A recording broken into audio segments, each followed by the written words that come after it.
দিল্লিতে দেখছেন অমিত শাহ, কেন্দ্রীয় স্বরাষ্ট্রমন্ত্রী, তিনি আরতি করছেন।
সঙ্গীতের মধ্যে দিয়ে, প্রদীপ প্রজ্বলনের মধ্যে দিয়ে, আরতির মধ্যে দিয়ে আরাধনা এবং প্রাণ প্রতিষ্ঠার সেই মুহূর্তে পরিবেশ তৈরি হচ্ছে যখন অযোধ্যায় রাম মন্দিরে কলকাতায় রাজনীতির পারদ কতটা চড়ছে আপনাদেরকে সেই ছবি দেখাবো। আমাদের সঙ্গে রয়েছেন আমাদের প্রতিনিধি অরিত্রিক ভট্টাচার্য। অরিত্রিক, সেন্ট্রাল অ্যাভিনিউতে যে ছবি এই মুহূর্তে দেখছো, দেখাও।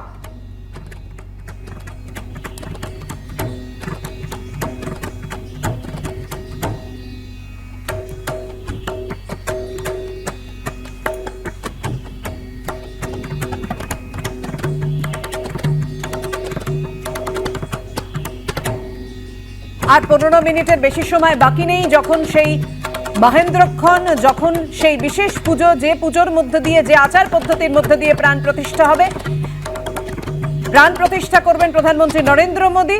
আর তার আগে যে ছবি এই মুহূর্তে দেখতে পাচ্ছেন আপনারা, কলকাতায় রাজনৈতিক পারদ ক্রমশ চড়ছে। অরিত্রিক, আমাদের প্রতিনিধি রয়েছে সেন্ট্রাল অ্যাভিনিউ থেকে। অরিত্রিক, দেখো, সেন্ট্রাল অ্যাভিনিউতে বেশ পুরনো একটি রাম মন্দির রয়েছে এবং সেই রাম মন্দিরে এই মুহূর্তে শুভেন্দু অধিকারী বিরোধী দলনেতা এসে পৌঁছেছেন। পোস্তা এলাকা থেকে তিনি মিছিল শুরু করেন, মিছিল করে তিনি রাম মন্দিরে এসে ঢুকেছেন এবং তার বাইরে এই মুহূর্তে যেটা দেখা যাচ্ছে, একটি বড় মিছিল এসে পৌঁছেছে, তার সঙ্গেই সেই মিছিল এসে পৌঁছেছে। আপাতভাবে অরাজনৈতিক মিছিল, সেখানে গেরুয়া পতাকা রয়েছে, জয় শ্রীরাম লেখা পতাকা রয়েছে, প্রচুর মানুষ সেই মিছিলে অংশ নিয়ে এখানে এসে পৌঁছেছেন।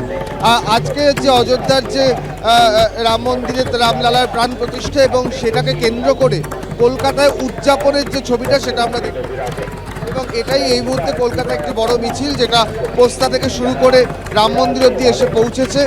শুধুমাত্র গেরুয়া পতাকা এবং জয় শ্রীরাম লেখা পতাকা নয়, তার সঙ্গে যেটা দেখা যাচ্ছে যে কলকাতা বা বাংলার সংস্কৃতি মেনে কিছু ছৌ নাচিয়ে এবং তাদেরকে এখানে আনা হয়েছে। তারা কেউ রাম সীতা সেজে এসছেন, কেউ হনুমান সেজে এসছেন, এমনকি কেউ কেউ রাবণ সেজে এসে রামায়ণের কথকতা সম্পূর্ণ করছেন। সব মিলিয়ে এই ছবিটা এই মুহূর্তে দেখা যাচ্ছে। আমরা দেখতে পাচ্ছি যে রাম মন্দিরের সামনের যে সেন্ট্রাল অ্যাভিনিউর অংশ একেবারেই অবরুদ্ধ হয়ে পড়েছে। বিভিন্ন মানুষ বিভিন্ন কিছু নিয়ে এই মিছিলে অংশ নিয়েছেন। যেমনটা বলছিলাম, পতাকা তো রয়েছেই সবার কাছে, গলায় গলায় স্কার্ফ, জয় শ্রীরাম লেখা, এবং সব মিলিয়ে অযোধ্যার যে ঘটনা সেটাকে কলকাতায় এই মুহূর্তে প্রায় সেলিব্রেট করা হয়েছে। পুরো মিছিলটির নেতৃত্ব দিয়েছেন বিরোধী দলনেতা শুভেন্দু অধিকারী। এছাড়া সজল ঘোষ এবং অন্যান্য কয়েকজন বিজেপি নেতাও এখানে উপস্থিত হয়েছেন। নেতৃত্ব এই মুহূর্তে মন্দিরের ভেতরে প্রবেশ করেছেন এবং মন্দিরের ভেতরে লাইভ টেলিকাস্টের ব্যবস্থা হয়েছে। অযোধ্যায় কি কার্যক্রম ঘটছে তার লাইভ টেলিকাস্ট সেখানে আয়োজন করা হয়েছে এবং জানুয়ারি 22 রাম দিওয়ালি होएगी पूरे भारतवर्ष के लिए आगे की।